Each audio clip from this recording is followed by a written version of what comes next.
I'll start with some thank yous. First to you, Morgan. This is beautiful, comfortable. The music was great. Appreciate you putting all this together. I know how much work it is. Second, you all showed up on a Sunday morning, like, voluntarily, and that's pretty awesome too. Just appreciated how much that this mission interests you at some level. So you didn't have to do this, particularly those of you who live in Maryland who had to commute like 45 minutes or an hour into DC, which is nobody's favorite thing. So thank you to all, and to the crew out there, of course, who got here super early and set stuff up. So that was really great. So, okay, with that, pretty much I'm here to warm up the crowd for the rest of the day. Again, my name is Jeremy. If we haven't met before, I'm the project scientist for the mission, but I represent a couple hundred people. They're scattered throughout the room here.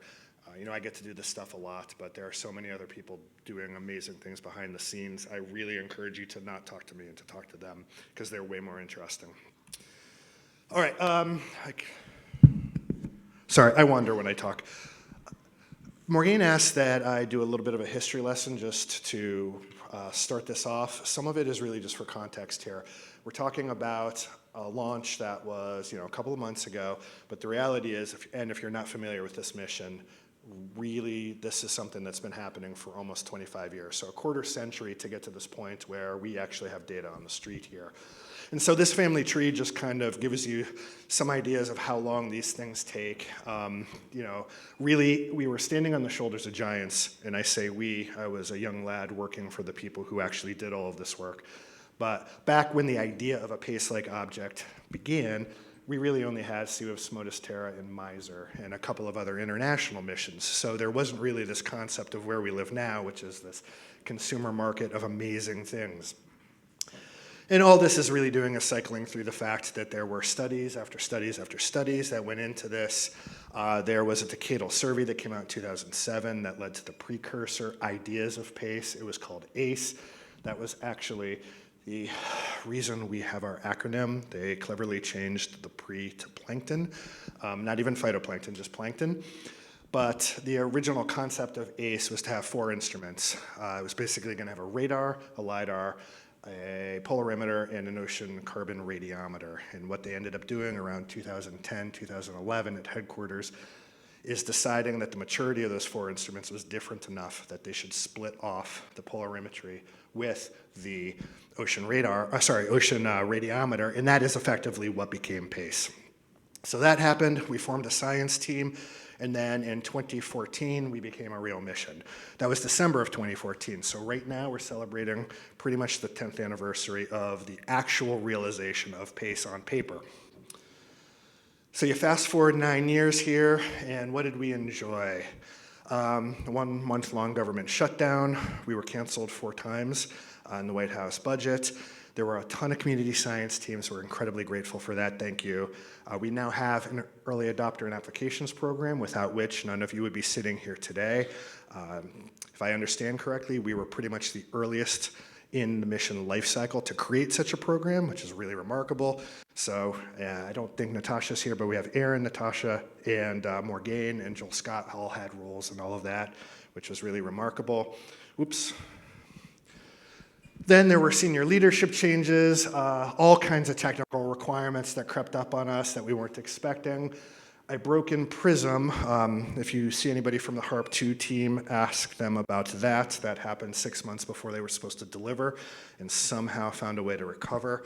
And then, of course, there was the global pandemic that shut us down for 4.5 months and then took many, many, many more months to get back up to speed. But you fast forward till today, meaning 308 days ago, we actually put the girl on orbit, and it was profound and amazing, and 308 days later, here we are. So with that, one quick slide on what the observatory is, what's now flying in orbit, where the data are coming, and what you might expect, the fun stuff that hopefully we'll be talking about the rest of the day. So if you are familiar with us, sip a coffee, move on. If you're not, just remember or just learn that we are a 3-instrument observatory. We have the primary instrument, which is the Ocean Color Instrument, or OCI. It's not a perfect name because it does a lot of really great things for terrestrial and land applications as well as the atmosphere, despite its name. This is a hyperspectral scanning radiometer that sweeps from the UV continuously into the near infrared. It's got 7 shortwave infrared bands as well, and 1 to 2 day global coverage. Then we have these 2 beautiful, small but mighty complementary contributed polarimeters. One is from the University of Maryland, Baltimore County, HARP-2. It is multispectral, wide swath, and hyperangular. And then an amazing contribution from a consortium of groups in the Netherlands, SPEX-1. It is hyperspectral, narrow swath, and multi-angular. So they play off of each other really, really beautifully. And the information content from all of these together is light years more than anything that has been planned or exists by our agency or anywhere else at this moment. So we'll build up, people will catch up, but for right now, pace is really, really phenomenal in what we should be able to learn from it. What you care about, how to get to the data. Well, we took a gamble and decided 63 days after launch to release data to the public. This included radiometry from all 3 instruments, as well as some heritage ocean color products. We've already conducted a reprocessing.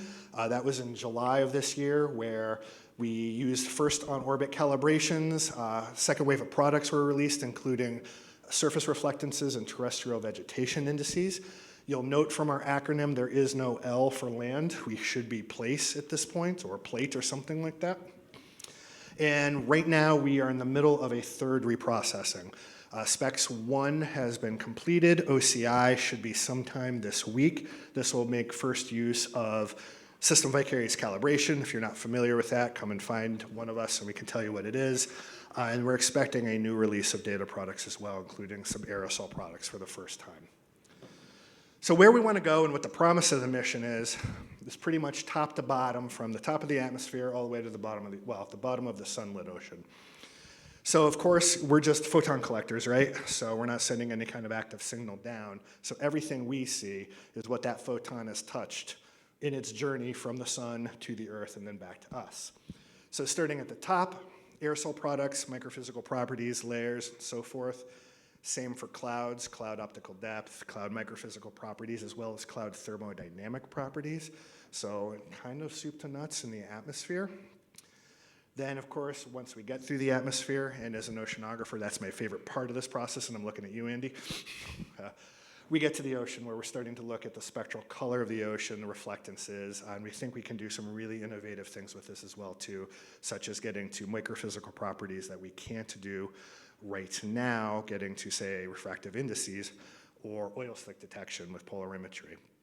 Penetrate the sea surface, and then, of course, I'm not going to belabor you with all of this, but light penetration, optical properties, anything that is related to phytoplankton community composition, including physiology and health. Carbon, we're not just a phytoplankton mission in the ocean, suspended particles, and then if you are in areas where sunlight penetrates all the way to the bottom and back up, then we have a pretty good shot at getting to seafloor content classification as well. So this is a lot, and I didn't even mention the fact that we have land products out there. So it's a fair number of data products and synthesis and opportunity for you all. Again, we don't have a schedule for release of different kinds of products and new ideas. That's probably the #1 thing I'd like to hear from you. You will have a broad brush idea of what we're planning on doing, but if you have needs or ideas or something that would make your life better, then that's the conversation that would be really valuable. So I'm going to wrap this up just by showing you some preliminary results. I usually start with OCI. I'm going to flip it on its head and start with polarimetry. This is a map of HARP-2 global aerosols, and you can see that they are pointing out to different kind of aerosol types and speciation. This is one of the promises of polarimetry, is not just to say, hey, there are aerosols there. We can see concentrations through aerosol optical depth or other products, but actually what is the speciation of all of that? Here's an example of retrievals from the first 6 months from Specs 1, also aerosol data. You can see the narrow swath kind of filling in the cloud fraction animation in the top left. But otherwise, as you factor through, you can see there's a lot of innovative products coming out of this as well. Again, I say innovative because we're not producing these from space anywhere at this time. So this is another leap forward. So that's the aerosol contribution of the mission for the moment.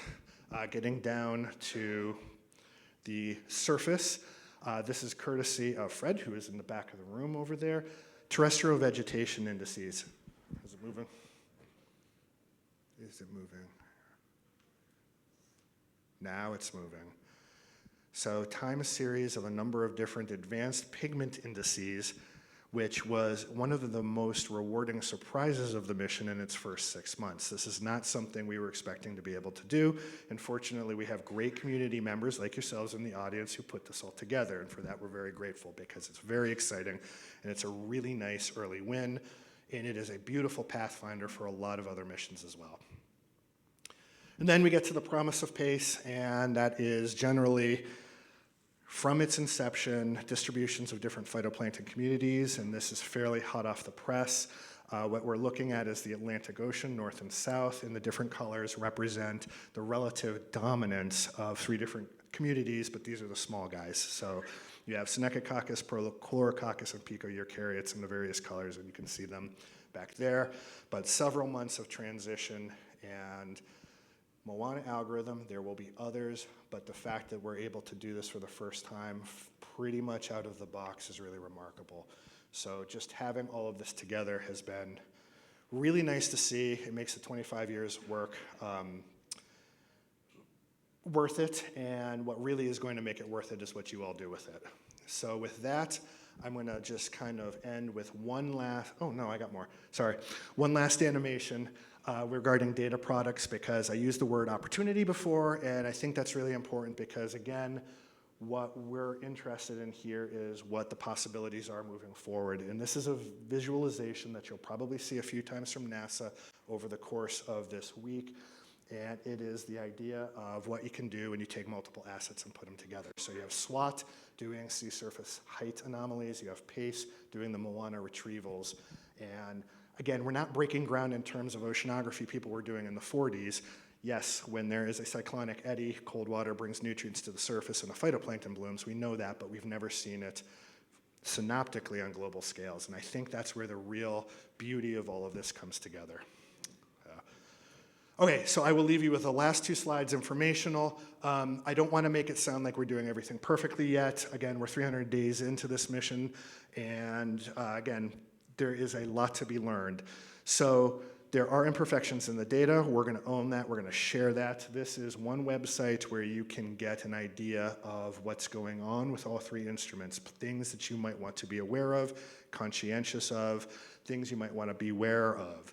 So if you're running, say, from OCI, a spectral matching routine, there are parts of the spectrum you're going to want to avoid for the moment, and this highlights all of that. So it's a good resource as you start to learn to use the data. And then secondly, we also have a website that's starting to get populated with performance assessments. And so if you want some idea about the fidelity of the radiometric retrievals, those are becoming more and more readily available online, and we'll have geophysical products following. So again, less than a year from launch, we're trying to tell you how we're doing. The good, the bad, and the ugly. And then where I will end is we also have big field programs that go on as well. So if your interest isn't just in the remote sensing paradigm here, we have a PACE validation science team, which is out in the field actively and will be for the next 3.5 years. All of these data will be publicly available through the Ocean Biology DAC. And then there was this brilliant aircraft ×2 and seagoing campaign called PACE Packs that was conducted 30 days, month of September, west coast of the US, out of California. And it is very, very, very, very rich in field data that would be great for you to use for algorithm development and for performance assessments. And those data will become available as well. The learning curve isn't as steep as you think. We have this brilliant help hub. You can ask Karina and others in the room about that. QR code in the upper right-hand corner, how to get some jump starts in terms of using the data. And then, of course, Visit the website. It's dynamic. It gets updated regularly. And last note here is that mailing list on the bottom is how I communicate with you, how Morgane communicates with you. If you want to get updates periodically, including, hey, we have new data products out there, or hey, we just went into Safehold and we're going to be offline for a couple of days, that's where you go. And I say that because last week we were offline for a couple of days. So, okay, thanks, Morgane. I think I'm done unless there are questions, and I'm pretty much on time-ish, 2 minutes.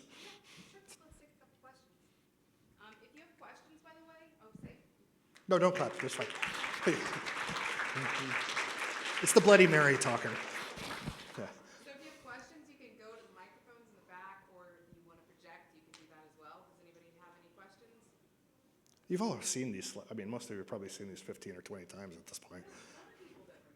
I was just wondering, would you share the slide with us? Oh, sure. Slides are all yours, yeah. Great, thank you. No problem. Your plan. Yeah, we're going to share slides of all the presentations. I'll give you a link a little bit later for where all of this will be archived. Crushed it. Oh. What time frame do you think the PacePax data will be? Question was time frame for availability of PacePax data. There should be a first release in the next couple of months. That won't be perfect, just because there's a lot of post-launch stuff to do, and then in the springtime. Well, yeah. But in the next 6 to 9 months. Yeah.